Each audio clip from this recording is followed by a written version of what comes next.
दोस्तों नमस्कार। आजकल सोशल मीडिया का ज़माना है।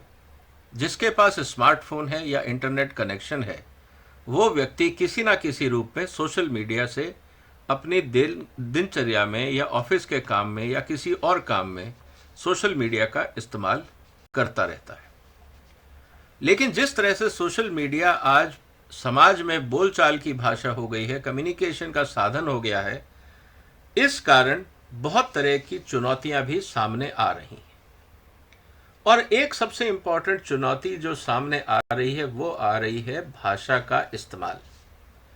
सोशल मीडिया में जिस तरह की भाषा का इस्तेमाल किया जाता है, ये बहुत बार निंदनीय है और जिसको हम ये कह सकते हैं कि डेरोगेटरी, अपमानजनक भाषा का इस्तेमाल भी बहुत सारे लोग सोशल मीडिया में करते हैं। ऐसा ही एक केस आया है मद्रास हाई कोर्ट में। मैं उस केस की चर्चा करूंगा कि उसका मुद्दा क्या था, उसमें कोर्ट्स के ऑब्जर्वेशन क्या थे, और आपको इस तरह की समस्याओं से अगर बचना है तो आपको किन बातों का ध्यान रखना होगा। दोस्तों, हाई कोर्ट का यह कहना था कि person forwarding social media messages is liable for its contents.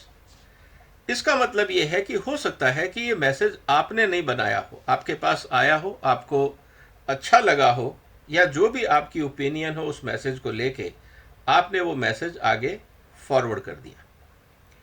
अब कोर्ट का ये कहना है कि क्योंकि आपने ये मैसेज फॉरवर्ड किया है तो जिम्मेवारी अब आपकी भी बनती है, क्योंकि कुछ सोच समझ के ही तो आपने फॉरवर्ड किया होगा। इसका मतलब आपने उस मैसेज को पढ़ा, समझा, उसकी नैतिक जिम्मेवारी ली और जिसको चाहा आपने उसको फॉरवर्ड किया।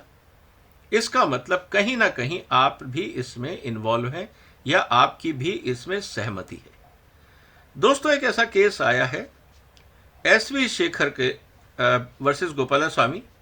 ये एक केस है मद्रास हाई कोर्ट का, जिसमें एक क्रिमिनल प्रोसीडिंग इनिशिएट की गई है against the actor and politician for his derogatory remarks against women journalist. जो महिला पत्रकार हैं उनके खिलाफ या उनके अगेंस्ट कोई एक अभद्र भाषा का इस्तेमाल किया गया था। वो मैसेज इनके पास गया, इन्होंने उस मैसेज को आगे फॉरवर्ड किया। इनका ये कहना था कि हमने जैसे ही वो मैसेज हमें पता लगा डेरोगेटरी है, हमने उस मैसेज को हटा दिया। कोर्ट ने इस तथ्य को नहीं माना कि हमने उस मैसेज को डिलीट कर दिया, क्योंकि केस जो रजिस्टर हुआ था वो केस हुआ था forwarding an abusive, derogatory and vulgar comments on his Facebook account. उन्होंने अपने फेसबुक अकाउंट पे इस डेरोगेटरी जो मैसेज था इसको अपलोड किया, और बाद में जब पता लगा कि ये गलत मैसेज है, सही नहीं है, इनके दोस्तों ने या इनको बाद में खुद लगा होगा, तो इन्होंने उसको हटा दिया।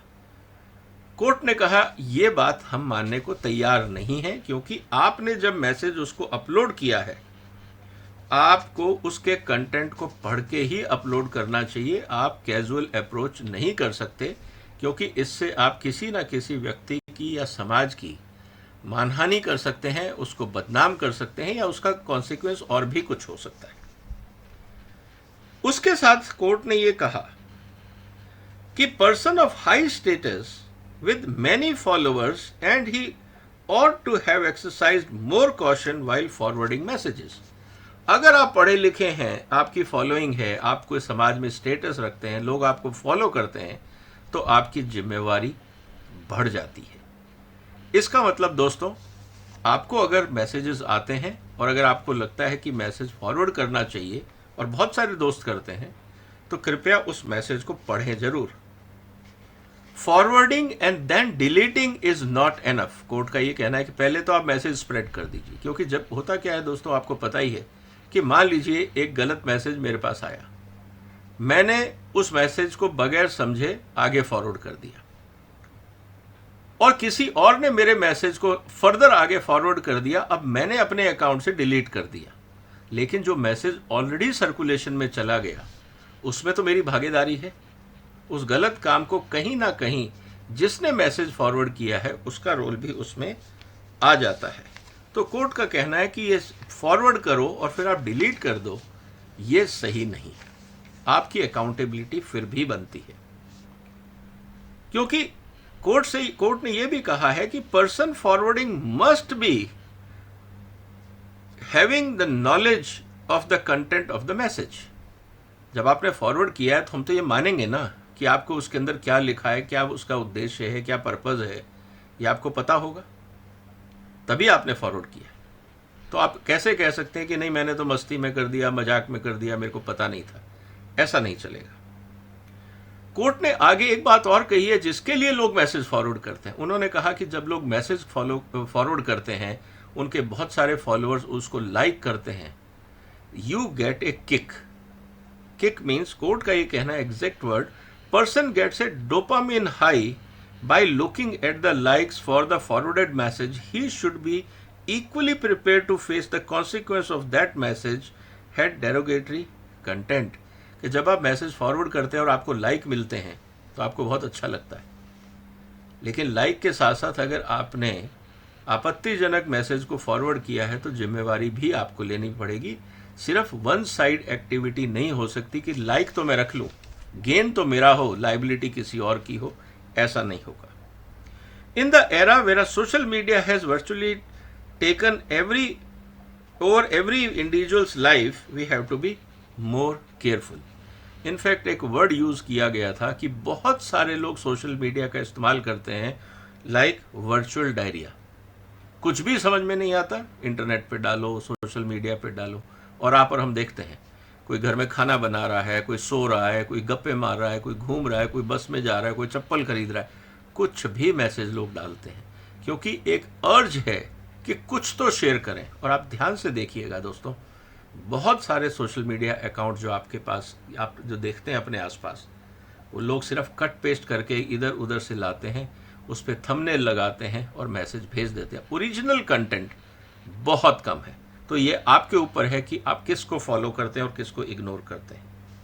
लेकिन social media is a big influence, तो पॉजिटिव और नेगेटिव दोनों इन्फ्लुएंस सोशल मीडिया करता है, इसलिए अकाउंटेबिलिटी इंपॉर्टेंट है।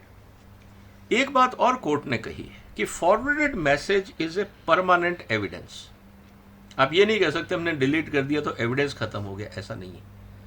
फॉरवर्डेड मैसेज को कोर्ट ने एज ए परमानेंट एविडेंस माना है, and it is impossible to wriggle out from the consequences.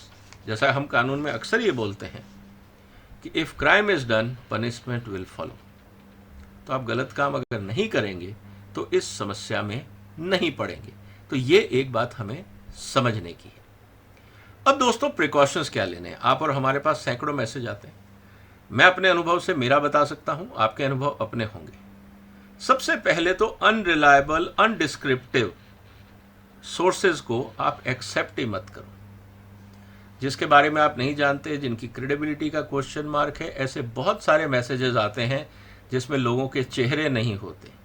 एक घोस्ट मैसेज होता है, दुनिया भर के पिक्चर्स होते हैं और पीछे कमेंट्री चल रही होती है और बहुत बार गलत शब्दों का इस्तेमाल होता है। ऐसे मैसेजेस को आप सरे से नकार सकते हैं, डिलीट कर सकते हैं, unless otherwise you are 100% sure it is from reliable sources and you are willing to take the responsibility. So do not depend on the correctness of messages where faces are hidden. तो इस बात को आप समझ लीजिए। कोई ज़रूरी नहीं कि डेरोगेटिव हो सकता है कि ये डिफेमेटिव मैसेज भी हो, तो आपके ऊपर समस्या हो सकती है। फॉरवर्ड करने से पहले वॉच द मैसेज फुल। हो सकता है कि लास्ट लाइन में कुछ उल्टी सीधी बात लिखी, तो बहुत प्रिकॉशन ले लीजिए ताकि आपको इस तरह की समस्याओं पे ना फंसना पड़े। As a rule, avoid messages with objectionable titles, images and vocabulary. जहां भी आपको लगे कि नहीं ये मैं परिवार के साथ बैठ के नहीं देख सकता, उसको क्यों फॉरवर्ड करना। अगर आप परिवार के साथ बैठ के देख सकते हैं, फॉरवर्ड कर दीजिए, कोई एतराज नहीं है। और अगर हो सके तो जो अनजान मैसेज है लेकिन कंटेंट आपको इंटरेस्टिंग लगता है, तो नीचे एक डिस्क्लेमर डाल दीजिए कि ये मेरा मैसेज नहीं है, मुझे इंटरेस्टिंग लगा, उसमें ये एस्पेक्ट इंटरेस्टिंग लगा, इसलिए मैं फॉरवर्ड कर रहा हूँ, मैं पूरा मैसेज का समर्थन नहीं कर रहा हूँ। आप लिख सकते हैं या एडिट करके तो भी आप भेज सकते हैं, अगर इम्पॉर्टेंट है उसको फॉरवर्ड करना है। तो दोस्तों, सोशल मीडिया एक इम्पॉर्टेंट चीज़ है, लेकिन जाने अनजाने हम गलत, किसी और की गलती के कारण हम किसी कानूनी चक्कर में ना फंस जाएं, इस वीडियो को बनाने का पर्पस यही था। आप इस बात को सोचिए। आप इस वीडियो को निश्चित रूप से शेयर कर सकते हैं, क्योंकि ये जानकारी समाज में हर व्यक्ति तक पहुंचनी चाहिए। आप इस चैनल को सब्सक्राइब भी कर सकते हैं, और फिर मुलाकात होगी एक और महत्वपूर्ण मुद्दे के साथ। तब तक वंदे मातरम।